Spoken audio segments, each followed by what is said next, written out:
जी दोस्तों, आप देख रहे हैं यू डिजिटल और मैं हूं मुस्तफ़ा सफदर बेग। क्या आपको भी ऐसे नहीं लगता कि जैसे पाकिस्तान की सरजमीन हर साल बारिश के आंसुओं में डूबकर हमसे बस यही सवाल करती है कि हम कब होश में आएंगे, कब अक्ल को हाथ मारेंगे और कब ज़िंदगी के असल मानी सीखेंगे। खिरत से कोसों मील के फासले पर रकम होने वाली ये अजीब दास्तान गम है। ये दास्तान गम कोई नई भी नहीं है, मगर इसके कोरे और आक हर साल स्याह हाशियों से भर जाते हैं। कभी ये महज कुदरत का फैसला लगता था, लेकिन अब ये आश्कार हो चुका है कि ये तबाही सिर्फ आसमान से नाजल नहीं होती, बल्कि हमारी अपनी गफलत, बेतदबीरी और माहौलियाती जुर्म की वो फसल भी इसमें शामिल हो जाती है जो हमारे पुरखों ने अपने हाथों से बोई थी और अब हम काटने पर मजबूर हैं। सैलाब की योरश के बाद किसान खेतों में अपनी मेहनत को डूबते देखकर खून के आंसू रोते हैं।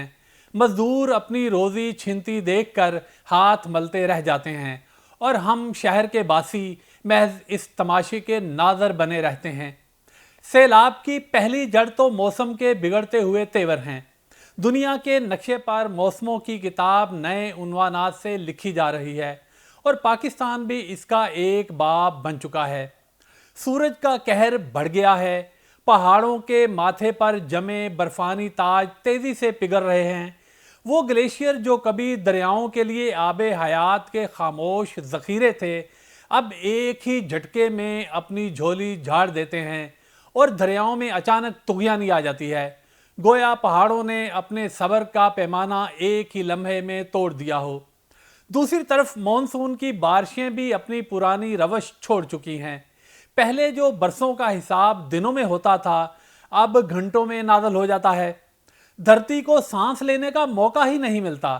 पानी ज़मीन में जज़ब होने से पहले ही सैलाबी रेला बनकर हर रुकावट बहा कर ले जाता है। दूसरी अज़ियतनाक हकीकत हमारी अपनी ज़मीन की प्यासी रूह है, जो अपनी आबकशी यानी पानी समोने की कुव्वत खो चुकी है।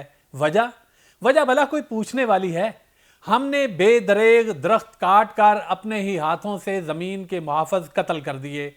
दरख्त वो खामोश निगहबान थे जो बारिश के कतरों को आगोश में लेते थे, मट्टी को संभाल कर रखते थे और पानी को धीरे धीरे ज़मीन के अंदर उतरने का वक्त देते थे। लेकिन जब ये दस्ते सायादार कट गए तो बारिश का पानी पहाड़ियों की नंगी पीठ पर कोड़े बरसाने लगा।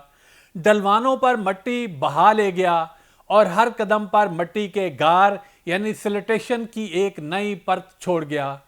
सिल्टेशन हमारे डैमों, झीलों और दरियाओं की गहराई कम करके इनकी नब्ज को कमज़ोर कर रही है।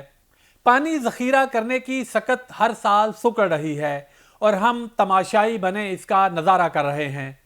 तीसरी बड़ी वजह वो बोसीदा और नाकारा आबी ढांचा है जो सदियों पुरानी झोंपड़ी की तरह किसी भी लम्हे ज़मीन बोस होने को तैयार है।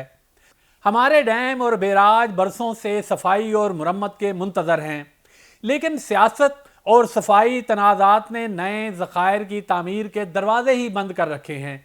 दरियाओं के किनारे पर बने बंद और पुश्ते अक्सर इतने कमज़ोर हैं कि पानी के पहले ही रेले के सामने ढेर हो जाते हैं। शहरों का तो नक्शा और भी अलमनाक है।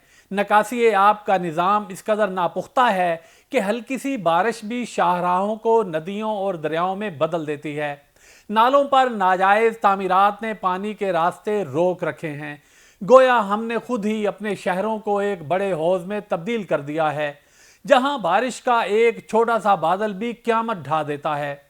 ये कहानी सिर्फ आदाद शुमार की कहानी नहीं है, बल्कि ये इंसानी अलमियों की दर्द भरी कथा है। ये चीखती सड़कों, डूबते खेतों और बहते मकानों की कहानी है। और ये कहानी पुकारती है कि अगर अब भी हमने अपनी ज़मीन से रिश्ता ना जोड़ा, अपने दरियाओं की सांस बहाल ना की और दरख्तों के कटे हुए तनों को फिर से सब्ज ना किया, तो हर आने वाला सैलाब सिर्फ पानी नहीं लाएगा, बल्कि ये हमारे ज़मीर को भी बहा कर ले जाएगा। कभी कभी तो यूं भी महसूस होता है कि ये ज़मीन हमें बार बार पुकार रही है कि अगर तुम लोग अब भी ना जागे तो कब जागोगे। अगर आज भी हमने होश के दर ना खोले और अगर अब भी हमने बरवक्त और संजीदा इक़दामात ना किए, تو آنے والے برسات کا ہر موسم برسات پاکستان کے لیے صرف بارش کا پیامبر نہیں ہوگا بلکہ تباہی کا قاصد بھی بن کر آئے گا۔ یہ آفت ہماری زراعت، ہماری معیشت اور ہمارے دیہی معاشرے کے ریشے ریشے کو کاٹ ڈالے گی۔ ہر سیلاب نہ صرف کھڑی فصلوں کو بہا لے جاتا ہے بلکہ زمین کی زرخیز مٹی کی اوپری تہہ بھی نوچ کر لے جاتا ہے، جیسے کسی نے اس کے سبز آنچل کو چیر کر رکھ دیا ہو۔ یہ زمین جو کبھی سنہرے خوشوں سے مہکتی تھی، آہستہ آہستہ بنجر اور بے جان ہو رہی ہے۔ صورتحال یہی رہی تو کسان قرض کے بوجھ تلے دب کر کچلے جائیں گے اور دیہی علاقوں میں بھوک اور غربت کی یلغار ہوگی۔ بے گھر ہونے والے قافلے شہروں کا رخ کریں گے، جہاں پہلے ہی مضافات کی گنجان بستیوں میں انفراسٹرکچر کا سانس پھولا ہوا ہے۔ یہ ہجرت محض مکانی نہیں ہوگی بلکہ یہ سماجی عدم توازن اور بڑھتے ہوئے جرائم کا طوفان بھی اپنے ساتھ لائے گی۔ یاد رکھیں کہ سیلاب کے بعد صرف زمین ہی دم نہیں توڑتی بلکہ انسان بھی بیمار پڑتے ہیں۔ ڈائریا، ملیریا اور ڈینگی جیسی وبائیں کمزور صحت کے نظام پر ہتھوڑے برسانے لگتی ہیں۔ ہزاروں بچے تعلیم سے محروم ہو جاتے ہیں کیونکہ اسکول یا تو پانی میں بہہ جاتے ہیں یا پھر عارضی پناہ گاہوں میں بدل دیے جاتے ہیں۔ سب سے بڑھ کر یہ کہ قومی خزانے پر ایسا بوجھ پڑتا ہے جو ترقی کے ہر خواب کو رون ڈالتا ہے۔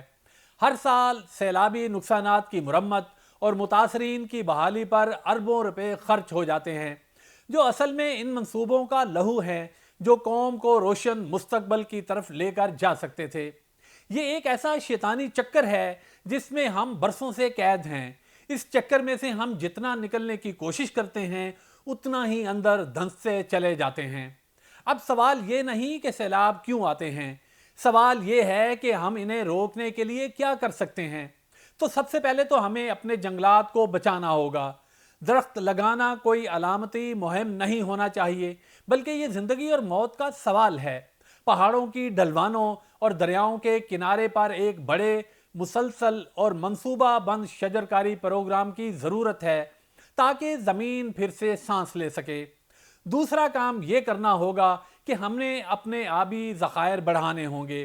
ہمیں ڈیموں کی تعمیر پر سیاست کا چوگا اتار پھینکنا ہوگا اور قومی مفاد کو ذاتی مفاد پر مقدم رکھنا ہوگا۔ موجودہ ڈیموں میں تہیں جماعتی سلٹریشن کو ہٹانے کا کام تیز کرنا ہوگا تاکہ یہ ذخائر پھر سے اپنا سینہ پانی سے لبالب بھر سکیں۔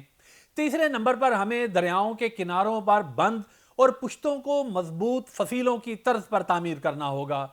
ہمیں سیلابی میدانوں پر ہر قسم کی تعمیر کو آہنی ہاتھوں سے روکنا ہوگا۔